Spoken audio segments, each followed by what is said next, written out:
Hi, and welcome to the Origins Podcast. I'm your host, Lawrence Krauss. This week, we have the second in our new series, What's New in Science, with myself and Sabine Hosenfelder, talking about interesting science topics that have come up in the last month. We tried a new format this time, which I really like, and I hope you'll like as well. Each of us introduced 3 topics that we'd chosen, and we alternated back and forth and then discussed them. Sabine talked about, once again, following up on the last episode, talked about quantum computing, in this case, hype and quantum computing and topological computers. She also talked about the Google scientific assistant, and also an interesting proposal to look for noise from quantum gravity, something that is actually a topic that I'm interested in and actually working on in a different sense. I raised 3 other topics, ranging from down-to-earth physics out to the far edges of the universe. One of the reasons I have this picture, by the way, this is the moon, in case you didn't know, here is that the first topic I introduced was, when we recorded this, it was right after the Athena lander, Intuitive Machines lander had landed on the moon. And we talked about looking for water on the moon and why that's important. And it was quite exciting, and it still is quite exciting. Unfortunately, it turned out the Athena lander toppled over after landing on the moon and has now died. But the topic about looking for water on the moon and why that's important with rovers still stands. But I thought I could at least update that. And then we talked about another topic which is interesting, some potential good news regarding the climate change and the effects of climate change on ocean currents might be less severe than predicted before. Still having an effect on especially the weather in Europe, but not as dramatic, at least according to new models. And then finally, looking at the oldest stars in the universe, basically, and trying to, for the first time, a claim has been made. The claim has been made several times, but potentially for the first time, we're really seeing the first generation of stars called POP3 stars. They're made of just hydrogen and helium. If that's true, those are the primordial stars from which all other things arose, including us, because stars had to make the heavy elements like carbon, nitrogen, oxygen, and iron that make up us. And the first stars just had hydrogen and helium. They were probably very large, from 100 solar masses to 1,000 solar masses. And if it's really true that we've seen them, the James Webb Space Telescope has seen them in an early galaxy, it'll begin to tell us not only just about the first generation of stars, but potentially how those stars may have formed and collapsed into black holes, and basically about the fundamental growth of the galaxy, including our own galaxy. So we talked about a wide variety of topics, and it's a wonderful discussion, and I hope you enjoy it. You can watch it ad-free on our Critical Mass Substack site if you subscribe, and all your subscription fees go to support the Origins Project Foundation, the nonprofit that produces the podcast, or you can watch it on YouTube, or you can listen to it, of course, on any podcast listening site. No matter how you watch it or listen to it, I hope you'll find it as entertaining and informative as I found it. It's a segment that I'm really excited about. So, with no further ado, Sabine Hosenfelder and me. Well, welcome to the Origins Podcast, and I'm your host, Lawrence Krauss, and welcome to the second of our exciting new series, What's New in Science, with my colleague and friend Sabine Hosenfelder, to talk about what interesting things that are going on in science, and sometimes uninteresting things that may be going on in science that are nevertheless hyped by the media. And in response to, there was a great response to our first episode, and as I hoped there might be. But in response to some of the questions that people asked, I wanted to change the format a little bit to give perhaps a little more time for Sabine to actually discuss things. And since it's really a partnership rather than a host guest situation, what I'd like to try and do now is from now on, each of us will introduce a science topic in the news and talk about it, and then the other one will comment on it. So in the interest of being a gracious host, I'd like to turn to Sabine and ask her to introduce whatever topic she wants to talk about first. Okay, thank you. Well, welcome back, first of all, to everyone who's listening or watching. So my first topic is what everyone's been talking about in my feed for the past 2 weeks is the Microsoft announcement that they've made a big breakthrough with their quantum computer. So Microsoft has been pursuing kind of an outlier approach to quantum computing, which is called topological quantum computing. And I think the idea behind this is that it's much harder to get started because they first have to find a way to create these topological qubits. But then I think they're hoping that once they've done this, it'll scale better to a size where you can actually do something useful with it. And the idea is, loosely speaking, that topological qubits, because of these topological properties, they're better protected from noise, which is like the biggest problem with scaling quantum computers. And so, what happened roughly 2 weeks ago, I can't really remember the exact date, was that they made this big announcement that they had a topological core architecture. And then there was a lot of confusing words, and then there was a reference to a Nature paper where they actually published something. And I think a lot of people thought that they finally found evidence that they have a topological qubit.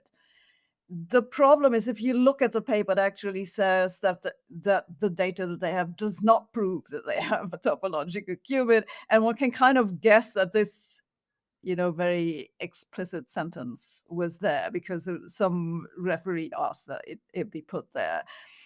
So if you actually look at the paper, you kind of know that this is not what they did. But of course, if you look at the press release, you have to read it very, very carefully to figure out that they didn't actually say they have a topological qubit. And so, of course, the way that it went through the media and the social media was that, whoa, they finally have a topological qubit. And yeah, so a little bit of the backstory is that Microsoft has been working on this for, I don't know, 10 years or whatever. So in 2017 and 2018, they published papers about the properties of their nanowires. This is how it works in practice. So you have these tiny little aluminum, I think, wires, and it's kind of a combination of a superconductor and a semiconductor, and then magic happens. So, math does its thing, and there's supposed to be these topological modes in this tiny nanowire. And they've so far already had 2 retractions, one about the properties of their nanowire, and the other was a paper in 2018 in which they already claimed they had evidence for topological qubits. So understandably, like, the community is very, very skeptical of what's going on there. Well, okay, it's one can be skeptical and one should be. In fact, there are a number of results we'll talk about in this episode that one should be skeptical about. But it is it I think it's worthwhile elaborating a little bit on the potential utility and importance of what are called topological qubits, and I'll step back a little bit for people who don't know what all the words sound mysterious, and just say briefly what they are and why some people are excited about them, or why everyone's excited about the possibility, at least, of using these. The idea is that, remember, a qubit is instead of particles, instead of being quantum particles, instead of having just ones or zeros, can be in some linear combination of those things. And we generally say that these particles don't have to be one; they can have some phase, some extra quantum property associated with them, and the phase represents the quantum characteristics, and that's what makes it a qubit. It doesn't have to be in one state or the other, but a superposition of those states. And a topological qubit. The problem, of course, the reason quantum mechanics is so confusing and difficult, and we don't experience it every day, and we don't experience it every day because quantum mechanical correlations and these phases get washed out in the classical world of you and I, and we don't see them. And so the real challenge to make a quantum computer is to make sure all the things that normally wash out quantum mechanics don't wash out this important quantum mechanical effects you actually want to measure. And the nice thing about what's called a topological qubit in principle is that it's not just involving a single particle, but it's a coherent superposition of lots of states in a detailed condensed matter system that together behave in a way which, once again, has a kind of weird phase associated with it, which you can use as a quantum mechanical property to define a qubit. And what makes those interesting in principle is, well, if you have noise, heat and noise, it can, of course, take a single particle and knock it out and change its configuration. But if this configuration is based on many particles and involves a property where to be changed, the whole system, the whole set of many particles has to change its configuration together. It's harder for noise to change that system. And so what makes topological qubits interesting is that it may help quantum computers counteract the major thing that gets in the way of quantum computers, which is noise and basically washing out of quantum mechanical correlations. So if they can do it, it may, I was going to say it can, but it may be very interesting. The reason I'd say may is it's something that I think I heard Sabine talk about elsewhere, which is important, which is it would be great to have a topological qubit. The question also is one of scalability. Can you create the system? These topological qubits are obviously hard to make. They've been working for a long time, and they're theoretically possible. If they've been able to do it, it's great. But can you do it in a way that controls the system so you don't have just one, but a million of them, and keep the temperature of the system low and everything else? That's also remains to be seen.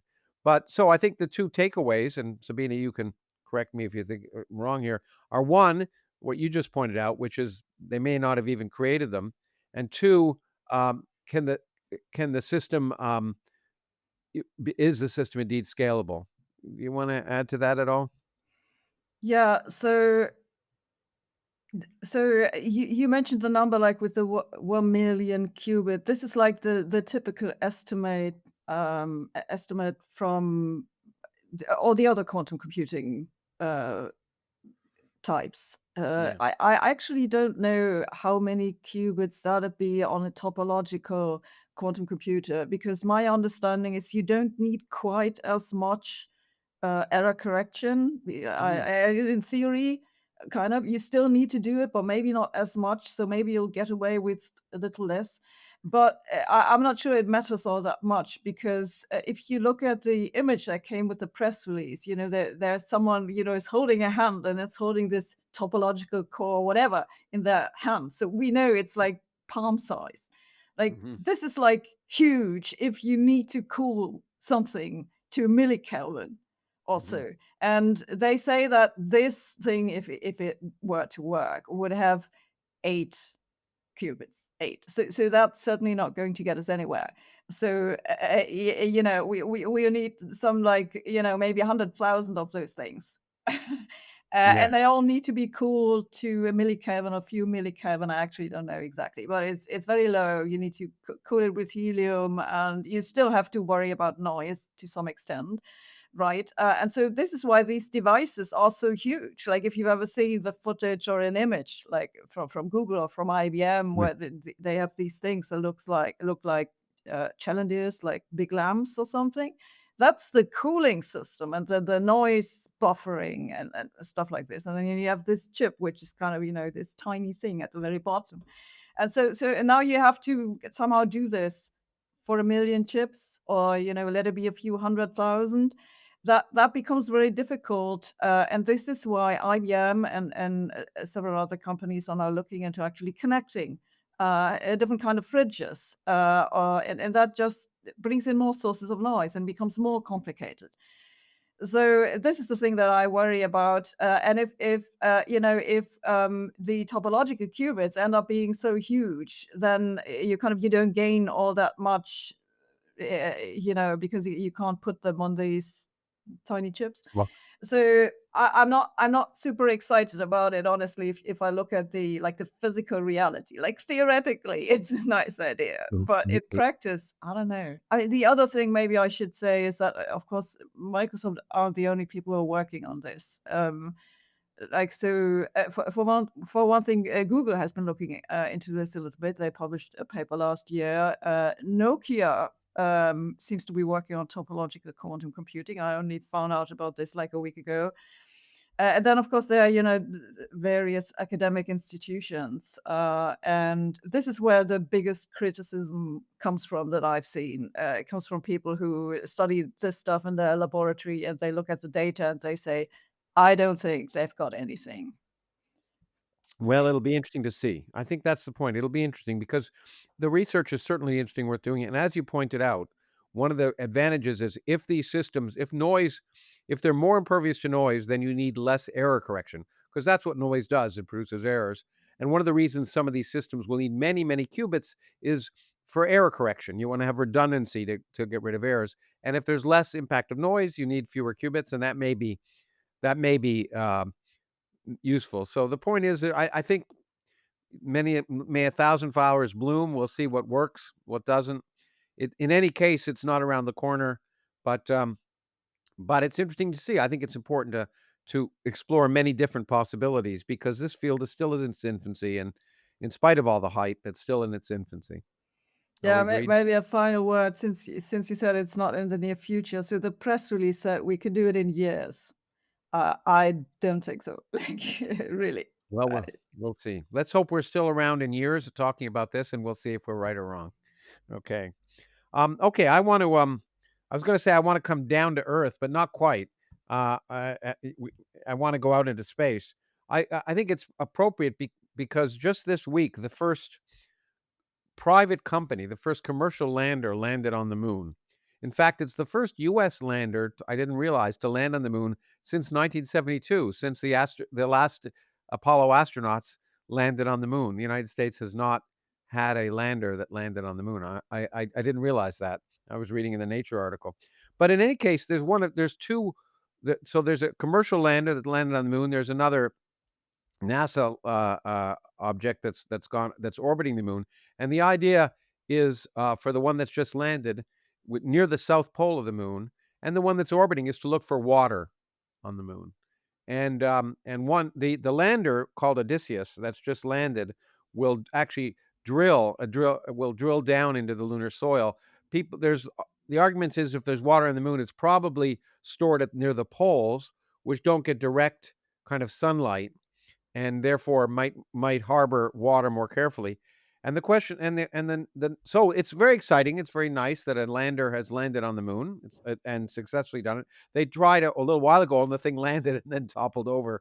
So this time it stayed upright, and there's a nice picture that was sent of its shadow um, on the moon when the camera was working.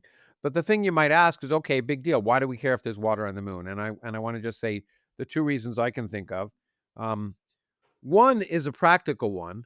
If we're going to use the moon for human activity and build a base on the moon, then obviously having water on the moon and not having to bring it with you is a very useful thing. And there's also been discussion in the long run about fueling, using the moon as a fueling station for rockets, which makes sense because it's a lot easier to escape the gravitational pull of the moon. And so if you have rocket fuel and you launch in the moon, you need less fuel basically to escape and go to places like Mars or elsewhere. And if there's water, that's a great raw ingredient to help make rocket fuel. So from a practical perspective of technology and potentially human space exploration, it's useful. But from a scientific perspective, it's also very, very interesting because because this water presumably has been around since the early formation of the solar system. And one of the big questions of interest, and it's still really not fully understood, is where does the water in the inner solar system come from? How was it stored in rocks? Was it later on deposited by comets and asteroids? And so if we're interested in the early development of the solar system, which may be relevant for trying to understand, for example, how much water there was on Mars, if you're interested in life, potential life, and whether it was habitable at earlier times, is to know the history of water. So if you could measure this primordial water on the moon, you'd first of all be able to get an estimate of how much there was. Also, its isotopic abundance will tell you about where it came from, and it's relevant to really understanding the evolution of not just the moon, but the Earth and potential formation of life in the solar system. So those are two reasons to go to the moon. And I will, once again, I can't resist pointing out what's really neat about it is they involve robots. They don't need people to do it. And I, once again, recognize that you can do so much with robots that cost so much less. You didn't need people to go up there and dig for water on the moon. But either way, that that that mission will help us if we do want to send people to the moon to maybe make it more useful. I'll throw it over to you, Sabina. Yeah, well, the first thing I want to say is that there is landing footage from several cameras on the lander, which you Mhm. can watch online, and I recommend you do because it's great to watch. So the other thing is, I got a little confused. I thought we already knew there's water on the moon. So if you say water on the moon, I have like this image, like some kind of infrared image, where I think it was one of the Chinese mission which says Yeah, there is there's water been on the poles or something. yeah, looking spectroscopically by orbits have detected evidence, and it's that there's water located on the moon. That's right. But the idea of exploring exactly how much, what its isotopic abundance, obviously you have to go there and look. Yeah. So when you say isotopic abundance, you're talking about the isotopes of the hydrogen, I assume. Yeah, yes. What hydrogen versus deuterium, for example. Yes. Right. Yeah. So just for context, so since you were speaking of fuel, I think the idea is that you use the sunlight to split the water, and then you have hydrogen, and you can use that to, power your moon habitat, or yeah, blast a rocket into space, or whatever. Yeah, so there are a lot of plans for building stations on the moon, or for using it as an intermediate uh, step to get to space, which would make a lot of sense because just the gravity is less. So, and I'm pretty excited about it. Like, so let's put some stuff on the moon. It's also like the inspirational value is just super huge. I see this in my children. You can tell them like that this is the moon, and someone landed on the moon, and here are the images. Like this is what it looks like, and you see there's the dust and there's the shadow, and so on. Yeah, no, I think it is inspirational, and as I say, you don't always need people to be inspirational to get them on the moon. It's still, the moon when it comes to human space exploration, the obvious place to first go to is the moon again, and try and see what you can do. You can learn a lot about how to build things and everything else, and so that's why it always amuses me that some people, unnamed, for some reason think going directly to Mars is the way to go. But I think rational people recognize that if you want to, that baby steps, if you want to go into space and get humans working in space, the moon is right there.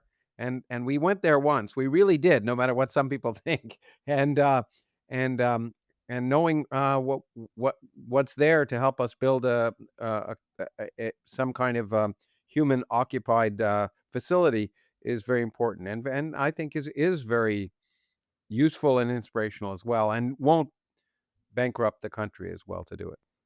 But you know what Musk said? Why he doesn't want to go to the moon? I mean, he does have some part in the moon landing Yeah. project. It's because he said, well, if there's a world war, the Chinese are going to nuke the moon. So Well, okay. I thought it was I thought it was because, I mean, and the other argument is that you can't terraform the moon. When we're in the moon, we'll have to live. It's a pretty harsh environment, although it is close. And but there some people, mostly science fiction, think that you can eventually turn Mars into a habitable environment, and therefore one that houses a separate civilization. That's largely science fiction, in the at least in the near term. It may be possible in principle, but it's not going to happen nearby. I think that's one of the other arguments. He somehow envisions a community. I still This is aside, but I still never understand quite how anyone really thinks they're going to survive on the Mars surface for a long time without dying from radiation. But um, you have to build interesting objects on that surface. But anyway, that's Mars. I think the moon is very exciting, and what just happened. You can look up, as you say, you can tell your children, look up at that, and then look at the online, and we just sent something that landed there, and there's this shadow, and one day it's going to help maybe get some people back there, which I certainly don't oppose at all. Okay, good. Your turn. yeah, so my next topic is also about space, but a completely different angle. It's about how can we measure whether space has quantum fluctuations.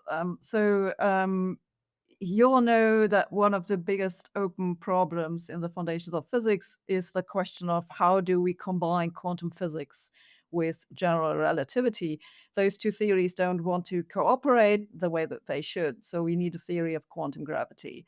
And there are various approaches to this theory, and we don't really know which one's the right one, if any of them. So a big open problem. So one of the most general expectations you can have of a theory of quantum gravity is that it would lead to quantum fluctuations of space. And that brings up the question, like, can you look for those? The answer is, in principle, yes. And so I was very interested in this kind of stuff like 15 years ago or something, and there were a few proposals that have been floating around. And so I just read, like last week, that one of those proposals is actually going somewhere, and they're actually going to build the thing. And it's basically an interferometer, like LIGO, like a gravitational wave interferometer, just on a smaller scale.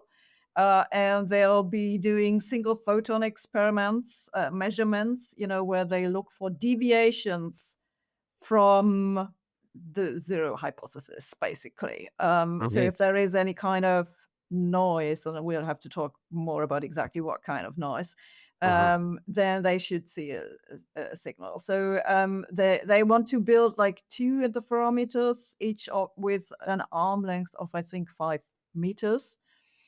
And then they'll use the correlations between both to tell the signal from the noise. Like, this is my vague understanding. I'm not much of an experimentalist, but I think that's the idea, basically. And so yeah, so that all sounds very good, but the devil's in the details, so to speak. So the issue is, if you just take like the vanilla expectation for quantum fluctuations in space-time, you can calculate what it would do to the propagation of light signals. It's in the literature, it's called light cone fluctuations, because you expect if space itself wiggles, then that can kind of deviate light a little bit. So it's a really tiny effect, but you would expect this to add up over long distances. And people have looked for it; they haven't found anything. So it's not so super surprising, because if you look at the most basic estimates, it's just the effect is just way too small, so we can't see it. Even if the light's traveled through the entire visible universe, giga light years or whatever, we wouldn't see it.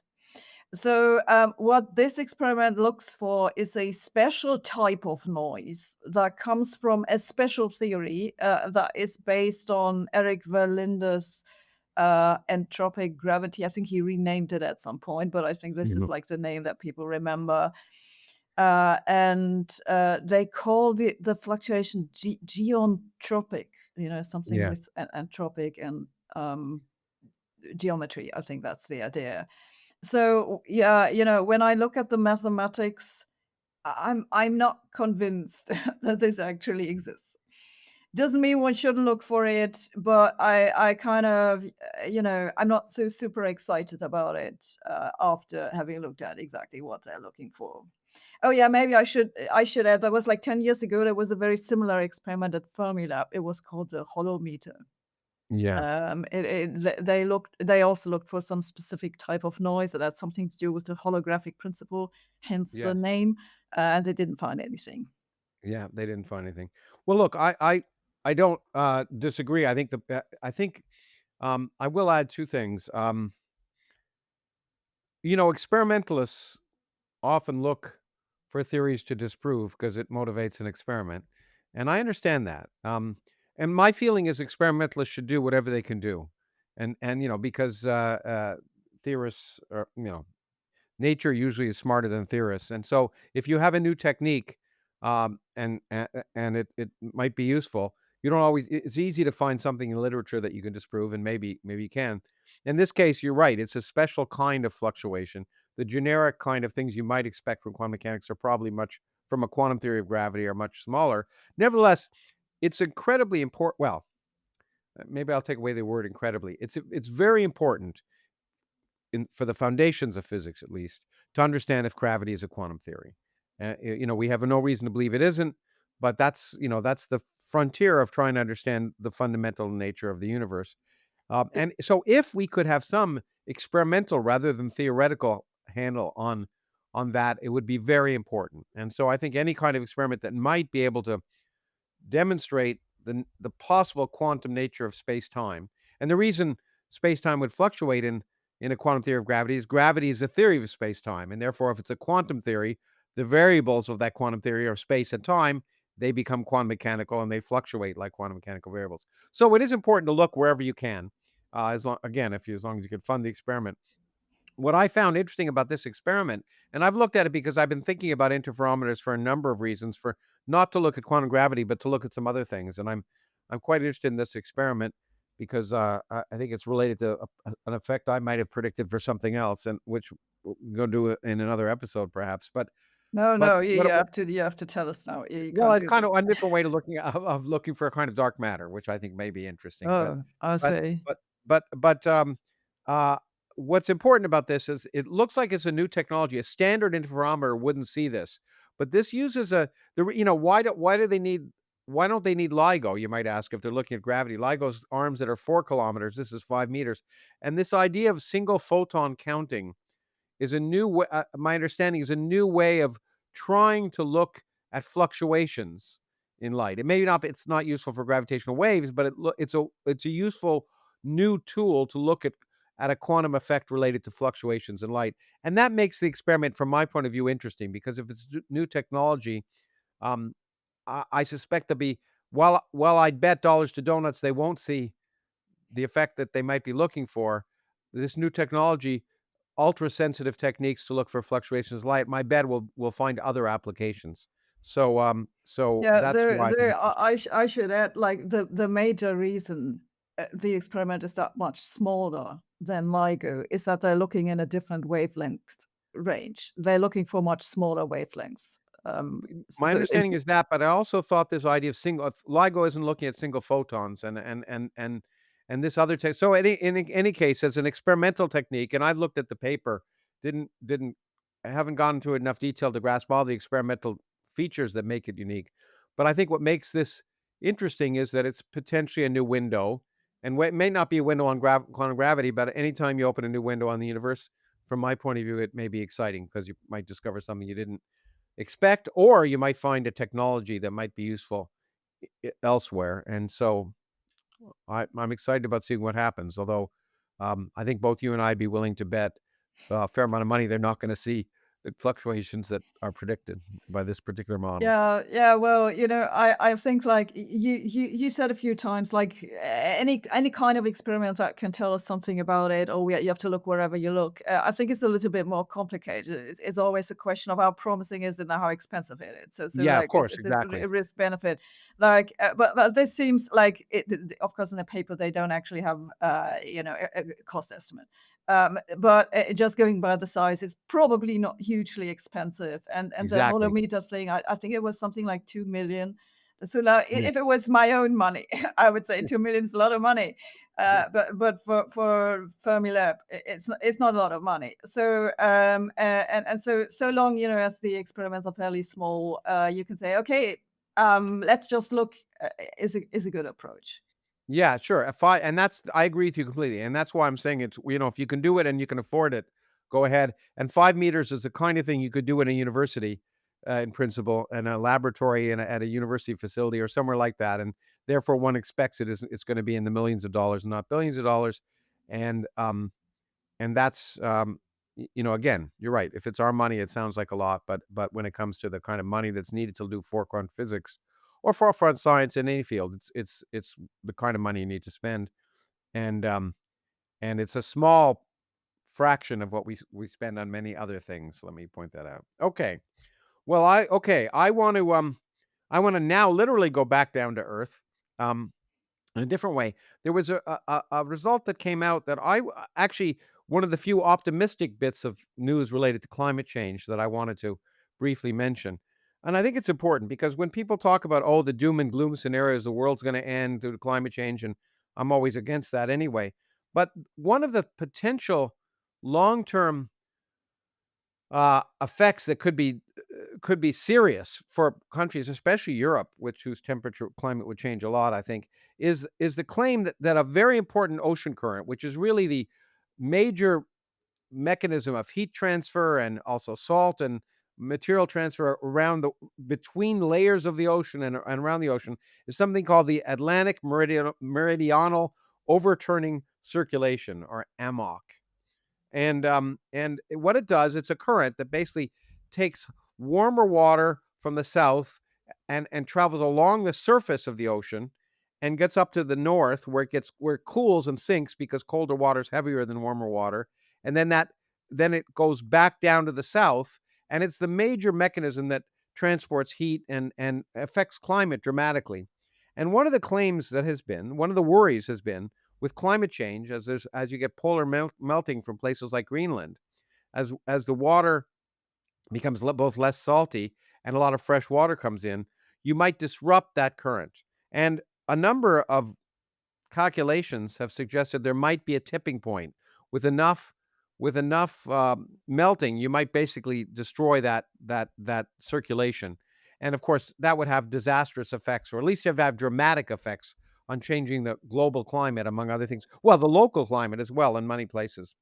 And people have argued that sometime between 2050 and 2095, depending upon how much carbon we have in the atmosphere and how much heating and how much melting there is, you might get to that tipping point. And anytime you have a tipping point, that's a real problem.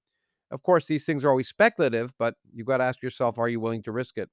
And I think what's interesting is a new study that looked at 34 climate models in detail and looked under extreme circumstances, a fourfold increase in carbon dioxide, which is, I hope, more than will actually happen, but we'll see before the end of the century, and also a great deal of massive freshwater melting. Even under those extreme conditions, these models suggested that the current would weaken but not disappear at all. It's more robust than you might have imagined.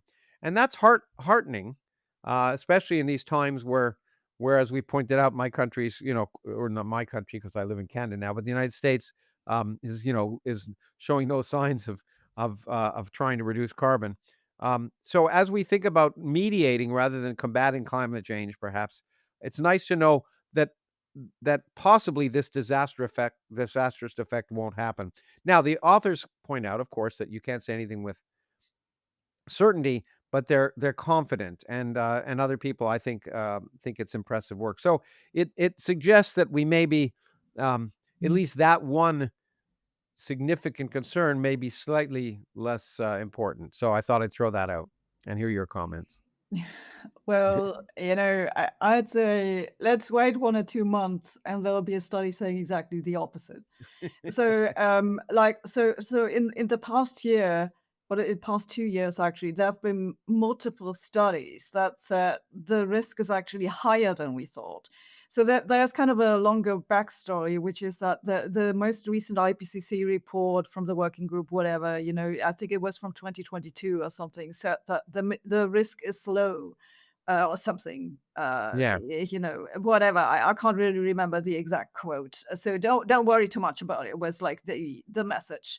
But then after this report, there were like multiple studies about new measurements, whatever. They did some analysis, and they arrived at the conclusion, actually, it could happen within this century, and it's not as far-fetched as we thought it is. And they've also done more precise projections of what would happen. What would actually happen in Europe if the circulation stops.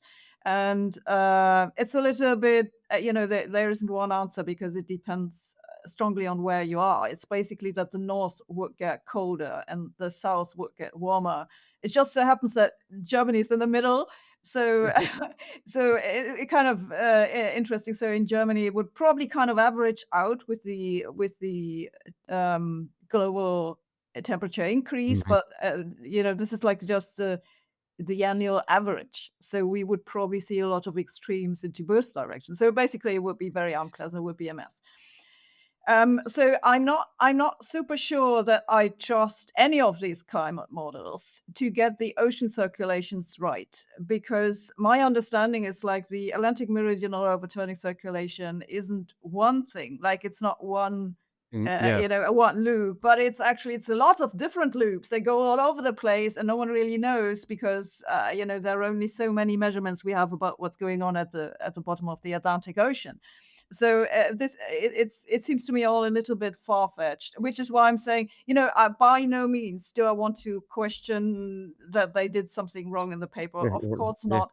But I'm not sure how reliable these models are when it comes to something that we know that little about.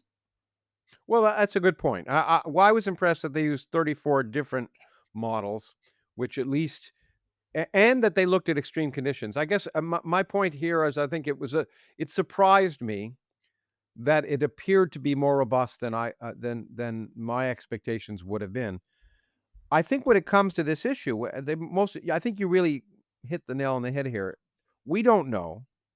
You're right. It's a new result, and there are other results that were different before. And one hopes that as we go on in time, we improve our estimates. We make the models more complex, and we incorporate more features, and the predictions are both more robust and more accurate. Time will tell.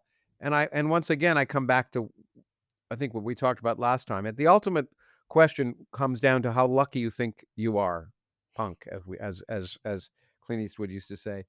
If there were a tipping point, it would have dramatic effects. Again, it's not going to end life on Earth. It's going to make life very different in certain places, worse in some places, potentially better in others. But it's going to affect the global infrastructure and economy of many countries.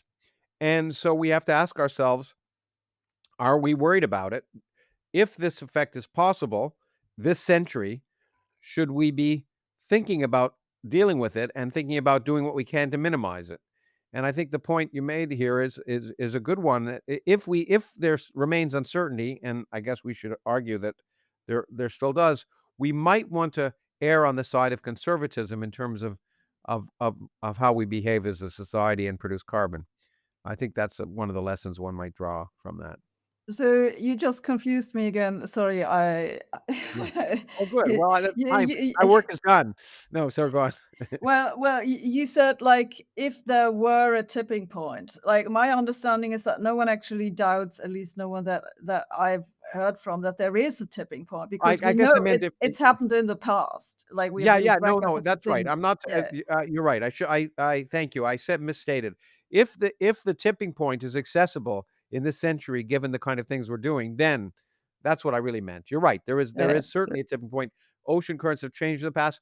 Greenland has completely melted in the past. All the things that people talk about as possible in the future have happened in the past. And so people should not presume one of the big problems of talking about climate change, just like evolution, is people presume the world has always been like it is, and it certainly have been a lot different in the past, and it will be different in the future. Part of that difference will not be related to humans, but what is remarkable is that humans are making a difference, something that many people still don't buy, but is true whether you like it or not. Yeah, the thing that worries me about this particular tipping point is so we can debate back and forth how large Mm, the risk yeah, is yeah, that we're yeah, going to cross it with, yeah, by the way, yeah, year 2050 or something. But yeah, let's yeah, just imagine it happens. So after this, it doesn't really matter yeah, for Europe what we're going to pump out into the air because it's already happened, right? So it's not going to go away, at least not within the next 1,000 years or something. yeah. So it totally removes the incentive to to get anything done in terms of energy transition or something. So and that'll screw over the ambition for the rest of the world. So it's my feeling is if we cross this tipping point, that's the end of climate action. Basically, maybe That I'm overly negative, but that's the yeah, end of what? the The end end of of what? climate action. Like, Oh, oh, so if Europe doesn't pull their weight, yeah. I don't think that North America isn't going to do it either, and you can forget about China and India, and that's it. Yeah, well, that's interesting. I'm still waiting for climate action to start. So, anyway, Yeah, yeah. talk Well, about the end. you would have hoped that by 2050 something would have happened. Yeah. Yes, well, one would hope many things, but recent events have led me to wonder.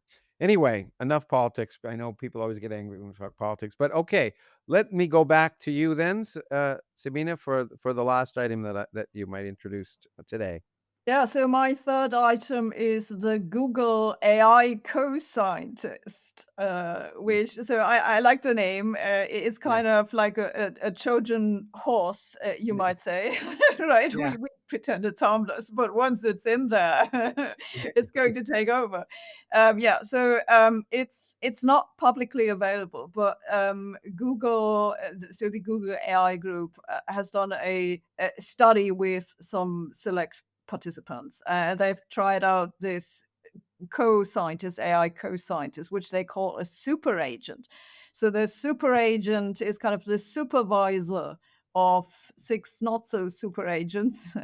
And each of these agents have they all have different tasks, slightly different. So the purpose of the whole thing is to help the scientist find a good research topic, like a good hypothesis, a grant proposal, that sort of thing. And I think it makes a lot of sense that AI might be helpful in it, because a lot of this comes down to literature analysis. Like, so, Yes. so you have to read and digest a huge amount of papers, and you have to figure out what's already been done, what might be the next promising thing to do, how reasonable is this, and so on and so forth. And basically, this is what the AI co-scientists can do for you. And they had so one of the case reports which they had, I thought was really remarkable. So they had a group and they do something with antimicrobial resistance, whatever. So I'm not a biologist, I'm not going to talk about it. But so they did some studies about this. Was a group in London somewhere, already in 2023 or whatever. And um, the AI proposed the next hypothesis for them to test. And it turned out that they had themselves come up with this hypothesis earlier and had actually already done the study. And what the AI thought they would find was actually correct. So it was an unpublished paper. And so I find this quite remarkable.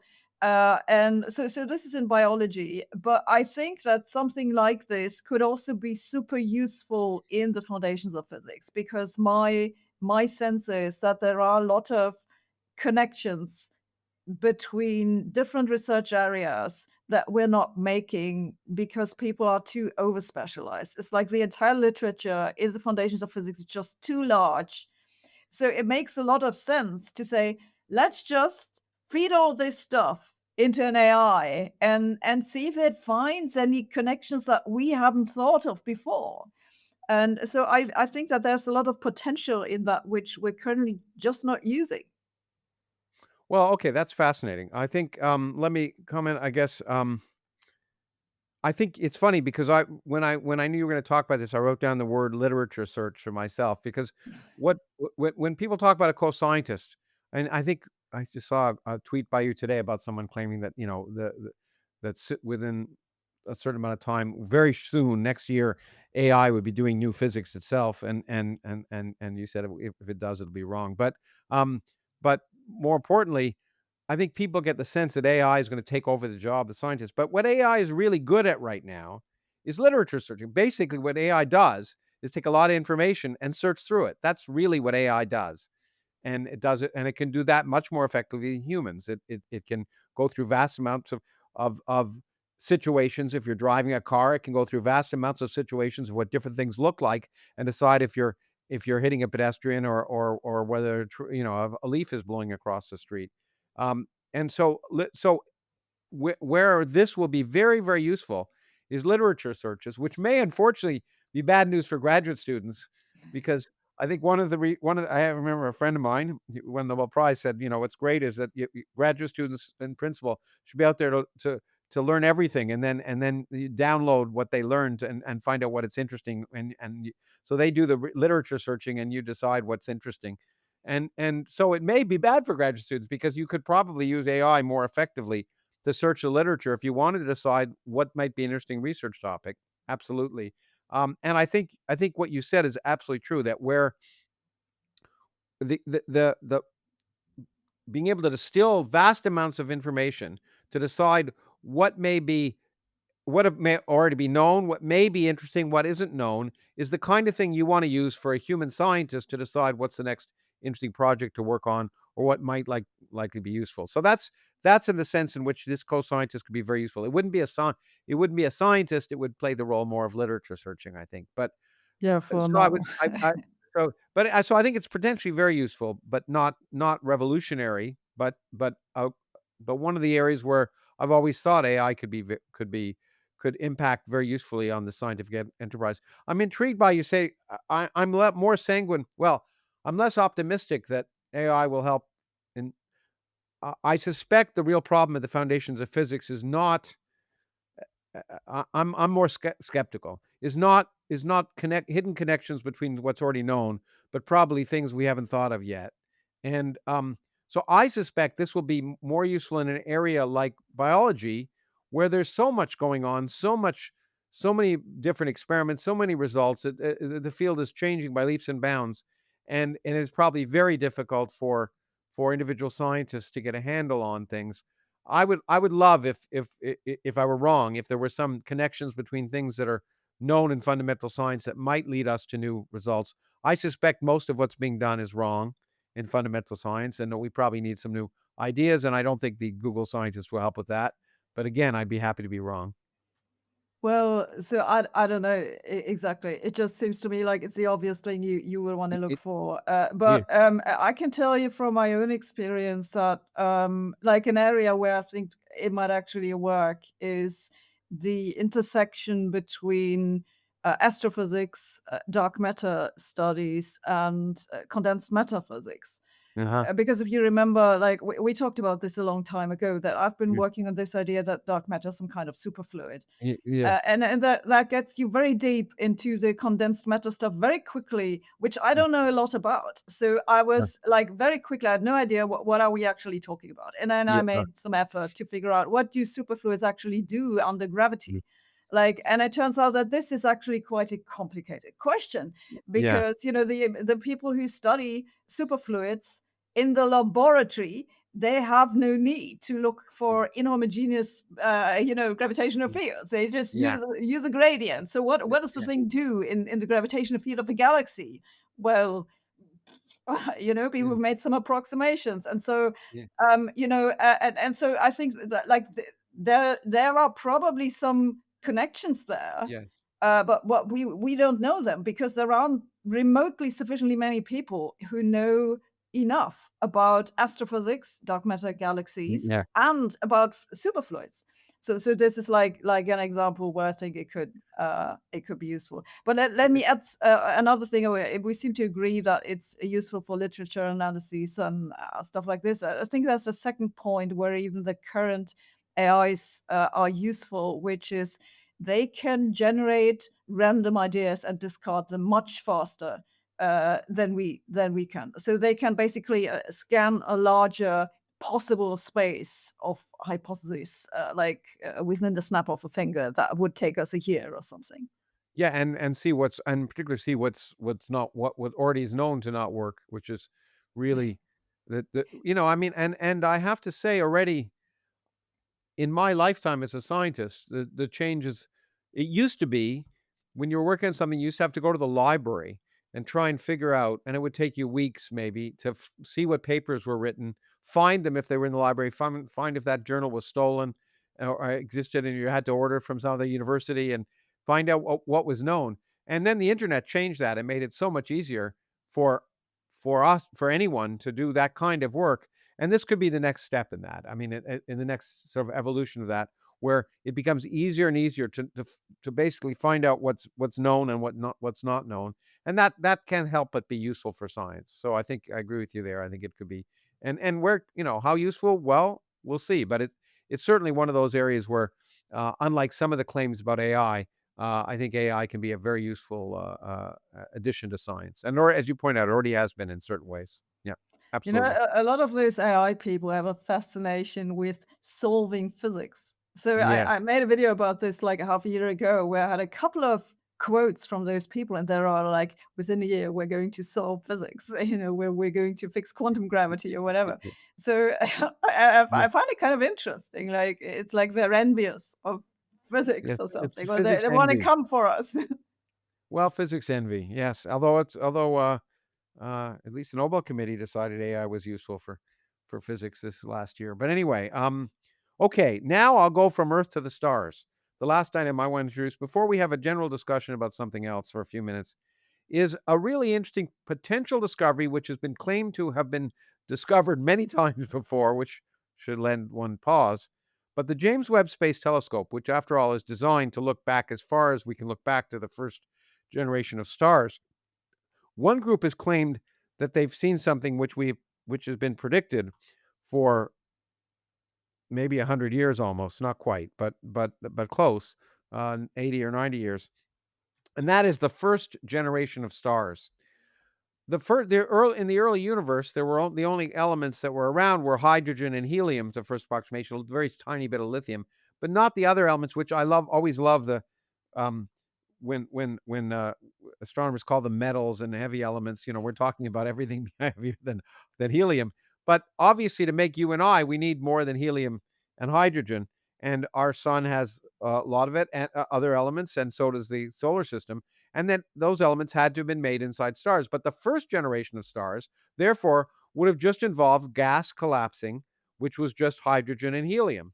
And those kind of stars are very, very different than the stars we see now, because um, one of the ways a star can cool is by interactions and collisions of the heavier elements, which allow energy to be dissipated by radiative transitions and all that sort of stuff. And so the early generation of stars would tend to be very, very big, because it would take them, they'd keep collapsing slowly and slowly until the system was big enough to be able to allow it to cool by their mechanisms or to initiate fusion. And so the earliest population stars, which in the typical astronomical nomenclature is exactly wrong, those are pop 3 stars. The oldest population you'd think would be pop 1, but astronomers do most things backwards and they call them population 3 stars. It's been postulated that we know population 3 stars would have formed. The question is, when would they have formed, how easily would they have formed, and what would be their impact?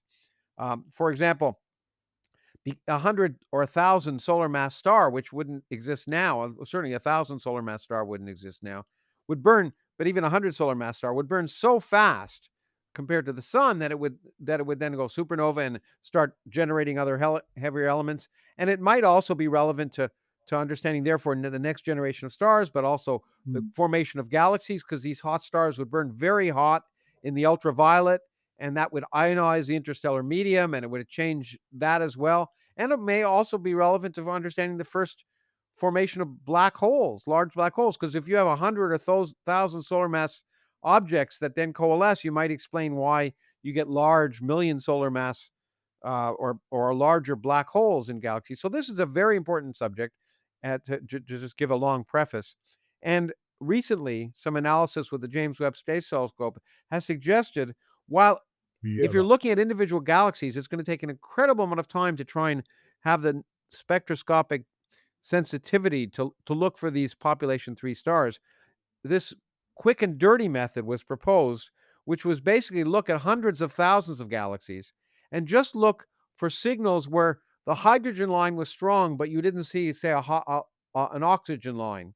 And so you'd bias, and based on that search of 100,000 galaxies, they found 2 galaxies, one of which was a very good candidate, 850 million years after the Big Bang. It's called GLIMPSE, GLIMPSE-16043.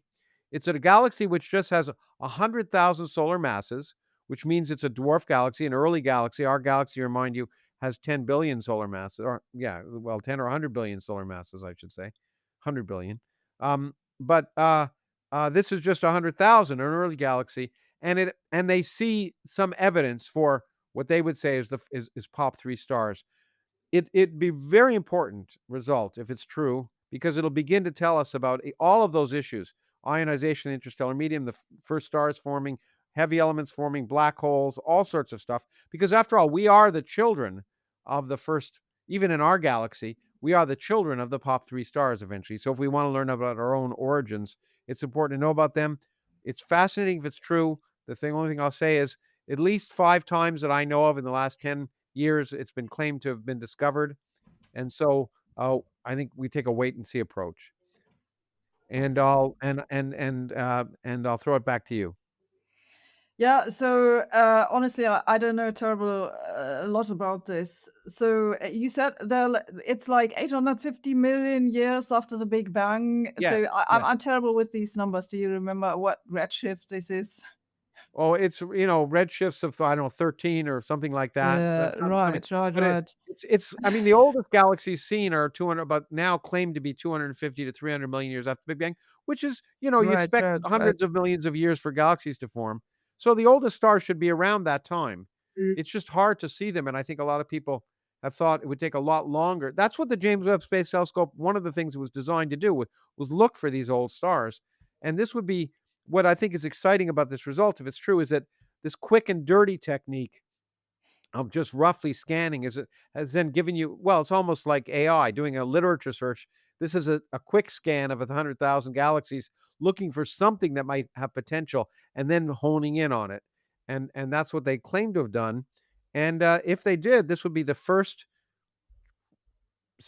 unambiguous measurement of the first generation of stars that formed in the universe, which are the precursors of everything we see in the universe today. So I think that would be very exciting. Uh, Yeah, certainly. You know, when you said this, I felt like I think I've heard this before. And so since you say it's been claimed a few times before, this explains Yeah. why I was confused about the timing. But the other thing that I remember reading is that these first stars were kind of too early. Like they were earlier than they should have been according to I don't know what. Yeah, yeah, there are some claims that we see too many stars, too much structure early on, and some people say, "Oh, the Big Bang's wrong." But the point is that, the star formation is complicated, galaxy formation is complicated, and naive estimates, if they're off by a factor of 2, it's not too surprising when you come to the details of complicated systems of gas. So, yeah, some people have argued we see more early galaxies and stars than you might have predicted. But there's all these biases of selection and everything else. It's not worth writing home about, and I don't think yet even worth having a "What's New in Science" discussion about at this point. But this is one thing that we know must happen. The first stars must have formed, and they would have all been pop three stars because there was no heavy elements. And how they form and when they form and where they form, how quickly, how abundantly is relevant to almost every other interesting question in astrophysics and in cosmology. So, since I believe data is a lot more useful than theory when it comes to trying to understand these complicated systems, it's nice if this might be the first observation that really is true. So I think it remains to be seen. But one thing is for certain, I think this is the right place to use the James Webb Space Telescope is the device to look for this because that's what it was designed to do. Yeah, I also think, on a more spiritual level almost, Yeah. it's also a good reminder that our sun is quite a newcomer. Yes. So stars have been around for a long time. There must have been a second generation somewhere in between number one and three, right? Oh, well, So I think people would argue there's probably been our sun isn't number 2 or 3, it might be 10th generation. I think there's probably a lot of cycling going through before you can get the elemental abundance that gets our sun. So, our sun is definitely a newcomer. Remember, our galaxy is about 12 billion years old, and our sun is 4.5 billion years old. And, and, uh, and that's probably an interesting thing because a lot of people say, well, there could be civilizations that could be 5 billion years older than ours. But the question is, well, if there aren't any heavy elements, do you have a civilization made of hydrogen and helium? Probably not. well, and not from the first generation. What do you say, the third generation or whatever of stars? But certainly, you would think like within the past, I don't know, 10 billion years or something. It should have been possible. Like so, and if forget about billions. Like even if Yeah. it's like 100 millions, if you have a civilization that has had 100 million years more time Yeah. to grow brains or whatever, they're going to be so far, above and Yeah. beyond everything we can even think of. I don't know. Maybe they're actually here, and when we just have no idea what we're Oh, looking don't at. say that. Now we'll no, I don't wanna have that because 'cause we'll get a lot of emails for they're not here. Okay. I we can talk about aliens in another episode. I think, my estimate is if there were I don't if there were extremely advanced civilizations, and there may be ones that survive. If we look at our own, it's not so obvious that they get past this stage. Um, they're probably wanting to spend they're probably looking inward more than outward. They don't need there's nothing they need to know about us or anything that we have. And so they probably have no interest in there'd be I see no great reason why it probably would want to be left alone. And so um, Yeah, anyway, we I can agree talk with about that. this. It's like most of us can't be bothered to figure out how many species of ants there are in the savannah or something like that. Exactly. It's yeah, exactly. Maybe the yeah. Anyway, speaking of what may be interesting or not, I want to end. Thank you. This has been fun. I like this format, and I think it's been fun. The variety of things we've covered. I hope we'll find out from comments if other people agree. But I think it's probably worth mentioning. Ending with you produced a video which sort of became viral. At least there were a lot of comments about particle physics and hyperbolic claims and and and I wanted to hone in on one because I think it was probably misinterpreted, but I think we also might have slightly different perspectives on it. And that is so where the only big particle physics experiment that's happening in the United States that's expensive that I know of is um is a big experiment at Fermilab to produce a neutrino beam that will go underground and be detected at the Sudan mine in South Dakota. And and it one might ask why are we doing that? And the idea is to send neutrinos to be detected to look for the properties of neutrinos. And one property in particular is to look for what's called CP violation in the neutrino sector. To look for somehow a slight difference between neutrinos and antineutrinos. And that may sound like such an esoteric thing that you might ask, why waste your time doing it? And a number of people, and myself included, would argue it's a very interesting thing to know. And I wanted to, and you made a statement about basically, I'll let you say what the statement was, but it was to the effect of, uh, too often physicists claim that when we do that experiment, we'll know how the universe originated, and we're not going to know how the universe originated. And so, why don't you elaborate on on your concern about these hyperbolic statements, and then I'll talk about why I think at least, and maybe what I'm sure why we both agree it at least might be interesting, or at least why I Yeah, think yeah, right. So this is really a new thing. I've probably said the same thing, like 20 times in the past 3 years or something. But this one caught on. yeah, yeah, sometimes it happens. Yeah. Yeah. So the reason it annoys me is that particle physicists make up these big claims about what this experiment is going to tell us. Like it's going to explain why we are here or why the universe exists or why we exist, and stuff like this. And you don't even need to know a terrible lot about particle physics to figure out that that's not going to happen. Like, and so I wonder, like in 10 years or something, the experiment will have run. They will have collected their data. They'll say, okay, what we found is like you see violation. How do they measure it? With some kind of angle, right? So the Right, angle right. is whatever, I don't know, 13 degrees. And so how does this explain why we exist, right? Yeah, no, So yeah, so yeah. so what are they going to say? So I just think that like this is like false advertising. They should try a little bit harder. So if they want to measure CP violation in the neutrino sector, okay, then tell people that this is what you're going to measure and why you're interested in it, but don't make up some nonsense about the existence of the universe. Well, yeah, I think, look, I'm sympathetic to that. I'm older than you again, and I remember how many You things have been remember canceled. writing a book titled "The Yeah. Universe from No, no, no, Nothing." I definitely have written a lot of books. No, that's not what I'm saying. I remember many canceled projects, and the question is always one, if it's expensive, of trying to convince not just the public, but legislators to spend money. And sometimes, unless you make great claims, people will say, "Why bother doing it?" So I think the particle physics community, NASA it has a great history of making great claims very successfully to get the money they want, and I think the particle physics community, unfortunately, has felt they need to do that in order to justify because these experiments are not cheap. We're talking $1 billion. I don't know what it is, but it's probably in that order. The quanta of large experiments is $1 billion, generally, and so the question is, why do something that sounds so esoteric? And so you make a great claim rather than try and explain it. And I agree with you. It's always better to explain what you're doing. And so I'll do that now in a minute, and at least say why why we're doing that, and so people know. And you're absolutely right. It's not going to explain necessarily, first of all, how the universe is here or why we're here or any of those profound questions, but it may give us information that will help us answer a question that is really quite interesting.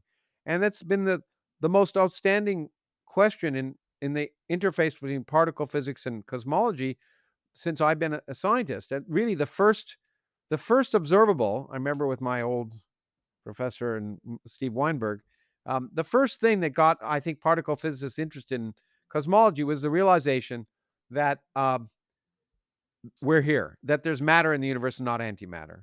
And the realization that that's very strange because matter and antimatter behave very similarly. And at high temperature, you'd expect to have equal amounts of matter and antimatter. Yet we live in a universe that has matter and not antimatter. And that fundamental question, why does the universe have matter instead of antimatter, or why is there an asymmetry between the two, has been around since for at least 50, 60 years. But what's amazing was it was realized that the models of particle physics might actually answer that question. Not ju- yeah, really give us a mechanism of trying to understand that question. And moreover, in the effort to understand it, we may find observables that will give us information in particle physics that we couldn't get from accelerators. And so it's a long story, but clearly one of the necessary ingredients if you dynamically want to have a universe that evolves to have more matter than antimatter is to have that the laws of physics treat matter and antimatter slightly differently. And for a long time, a lot of work's been done on the particles we know, and the bottom line is that some really great ideas about how you could end up with more matter than antimatter don't seem to work if it involves just the particles like protons, neutrons, electrons, quarks. It doesn't seem to work very well. Those theories, which are beautiful, don't seem to work. There isn't enough of what's called CP violation. But the neutrino sector, which is much less constrained because neutrinos are so hard to measure, might actually hold the key there. And it could be that the reason there's more protons and antiprotons in the universe, or early on, was that effectively we created more neutrinos than antineutrinos, and and then by those interactions of neutrinos and antineutrinos, they in turn ended up producing more of the kind of matter, the protons and neutrons that we have. And so measuring the properties of neutrinos might give us a hint at the processes that produced more matter than antimatter, and that's, I think, as a fundamental question, incredibly important. And and if you don't see any large evidence from CP violation, then it would rule out that possibility. If you see evidence, it then begs the question of exactly what happened, but it gives hope. So that's the long but short version of why those experiments are interesting. Now, is it worth the money? That I think is something that and different people can have different views about. I'll throw it back to you. Well, so it seems that we disagree more on this than I anticipated because Oh, I okay. don't think that this experiment is even going to answer the question why is there more matter than antimatter. I didn't Um, say it would answer it. I think it will give a crucial piece of data that may help us understand. yeah, yeah, It's it, right. So I mean, the first thing is that it might, add some part of it, but yeah, it's not yeah. not going to tell the full story. No. But the other thing is, like, look, let me just make a very general comment. You said that it's got to do something with the mechanism that we create the particles in the early universe. Well, there's another possibility, which is that it was just the initial state, right? So Mhm. all the theories that we currently have, they have these two ingredients. You have some starting point, and then you have some dynamical law that does something to this initial state. So, in Yeah. everything that we observe right now is a one-to-one map of this initial state. So, this is what it comes down to. So, if you say that we need to do something to the dynamical law to solve this problem, it's because you have made an assumption about the initial state. It had to be, it had to have a certain symmetry, to make a long story short. Ye So, and I would say, well, why? Why not just assume that it wasn't the initial state? That also solves the problem. It's just that physicists don't like this explanation. Well, I think So it's fair to say that, that if you were a deity and you were gonna create a universe, the simplest one you might create would be one that would have equal particles, matter and antimatter, but aside from that, no, I no, think no, what's no, no, no. causing This is an let important me go point. back, let me say this one thing and let you jump on me in a second.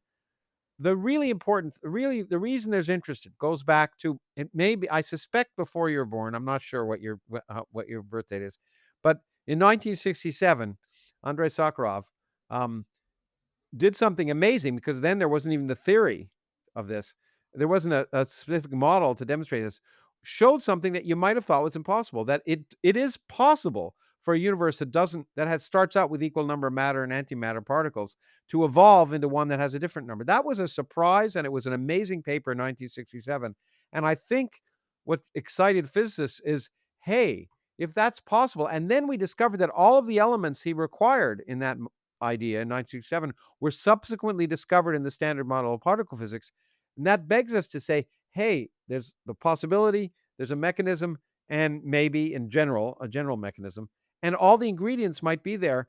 This might allow us to make a prediction and show how it happened. And I think that's why the excitement created. But you're right, it could just be initial conditions, but then that's kind of just sort of giving up, don't you think?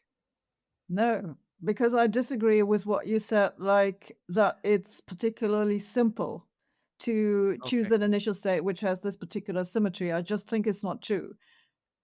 You know, Okay. Well, look. you need exactly as many assumptions about, the initial data as you need if you have a small imbalance. It's just that physicists don't like the one thing over the other.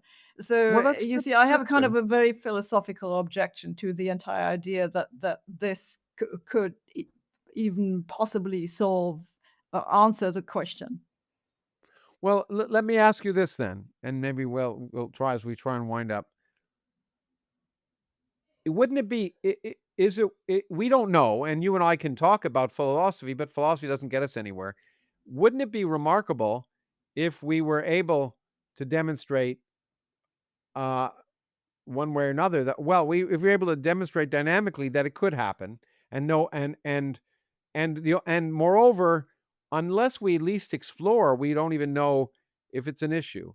So I don't see how you can further address the question without at least seeing if you can come if nature gives us a possible loophole to do it. So that's why I mean, if you're going to do a particle physics experiment, in my mind, this is the one can look for at the LHC for lots of new particles, and we are, but at least this one, I can't think of anything. I don't know whether they're more exciting, but it would be remarkable if we're sitting here on this planet and we discovered remarkably through our experiments a potential mechanism to create something from almost nothing, and instead of talking about it. There you said it. Yeah, well, look, but we do know that it's theoretically possible, and there isn't just Yeah, one possibility to do it, but you know how particle physicists are. Like they have sort yeah, of a dozen ideas yeah, for how to do it, some of which are connected to dark matter. yeah.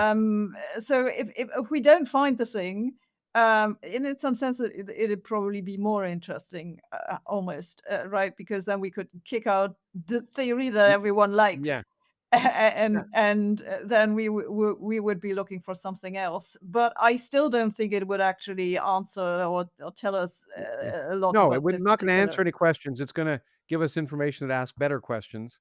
But you made a key point, which I think is worth closing about. sometimes the most interesting thing to find is nothing. And the problem is, how do you frame that? Because you can imagine the experimentalists at the end of this say, "We're so excited. We spent $1 billion and we found nothing. Give us more money." and and sometimes it's better. So it's very hard for people to realize that null experiments like the Michelson-Morley experiment, other ones, sometimes drive physics a lot more than finding something because they rule out a lot of possibilities. But look, what's great about the frontier of physics at some level, and what's frustrating, is that we don't know, and we can have very different viewpoints. And ultimately, I think it's going to be, we either stop talking about it or we let nature decide by telling us the answer by experiment. Um, but one thing I agree with you completely is that hyperbole generally comes back, as you point out, and bites you in the butt. If you see something and 10 years from now people say, "Okay, what did you discover?" and it doesn't do what you claimed it did, it's going to make it more difficult next time around to ask for money. It's the boy who cried wolf. Okay. Well, look, it's always a pleasure. It is always humbling and grounding to talk to you.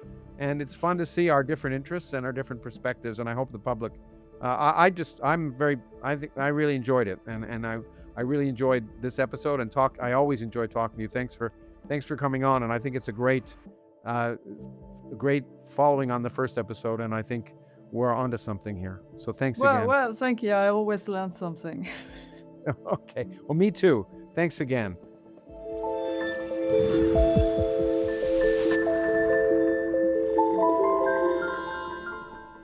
Hi, it's Lawrence again.